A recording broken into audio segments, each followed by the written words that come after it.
کچھ لوگ عاجزی کرتے ہیں اور وہ کہتے ہیں جی ہماری کیا نماز ہے، ہم تو اٹھک بیٹھک ہی کرتے ہیں، تو یہ جملہ کیسا؟ یہ جملہ تو ٹھیک ہے، حقیقتاً اگر عاجزی کے طور پہ یہ جملہ کوئی بولتا ہے تو ٹھیک ہے، اس کے اندر کوئی حرج نہیں ہے کہ یہ جملہ اصل میں اپنے عمل کو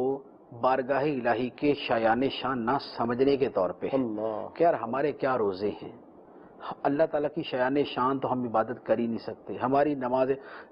ما عرفنا کا حق معرفتی کا، ما عبدنا کا حق عبادتی کا، ما شکرنا کا حق شکری کا، اے اللہ جیسے تیرا شکر کرنا چاہیے ویسا ہم نے کیا ہی نہیں،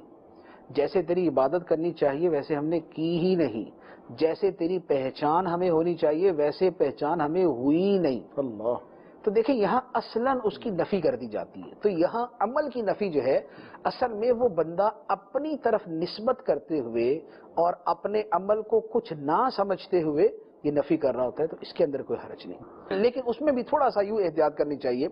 کہ بعض اوقات ایک جملہ سامنے والا غلط کسی بدگمانی کا شکار نہ ہو جائے، ٹھیک ہے، تو وہاں پر اس کا خیال کرنا چاہیے کہ سامنے والے کے سامنے جملہ وہی بولا جائے کہ جو سامنے والوں کو بھی ہضم ہو جائے، بعض اوقات عاجزی بھی وہاں کرنی چاہیے جہاں سامنے والے کو ہضم ہو جائے۔ یہ تھوڑا آپ نے کسی کے سامنے بول دیا یار میں تو بڑا گناہ گار، وہ بولے یہ بھائی صاحب خود ہی اتنے گناہ گار ہے تو ہمیں کیا نیک بنائیں گے، اللہ، تو یہ بھی بعض اوقات ہو جاتا ہے۔ اور دوسرا یہ ہے کہ عاجزی کا مطلب یہ نہیں ہوتا کہ بندہ یہ سمجھ رہا تھا میں ہوں تو بڑا اچھا لیکن میں عاجزی کر رہا ہوں، ٹھیک ہے،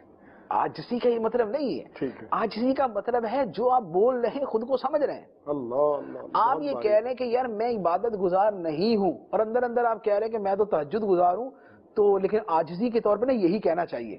یہ عاجزی نہیں ہوتی۔ عاجزی کا مطلب یہ ہوتا ہے کہ اگر میں یہ کہہ رہا ہوں کہ میں کوئی عبادت گزار نہیں ہوں تو میں واقعی نہیں ہوں، ٹھیک، میں کسی شمار کی تار میں نہیں ہوں، اللہ، عاجزی میں اپنی حقیقتاً ہی نفی کی جاتی ہے کہ میں ایسا نہیں ہوں، نہ یہ کہ اندر سمجھے اور اوپر سے بولے کہ عاجزی کے طور پہ کہہ رہا ہوں کہ ایسا ہے۔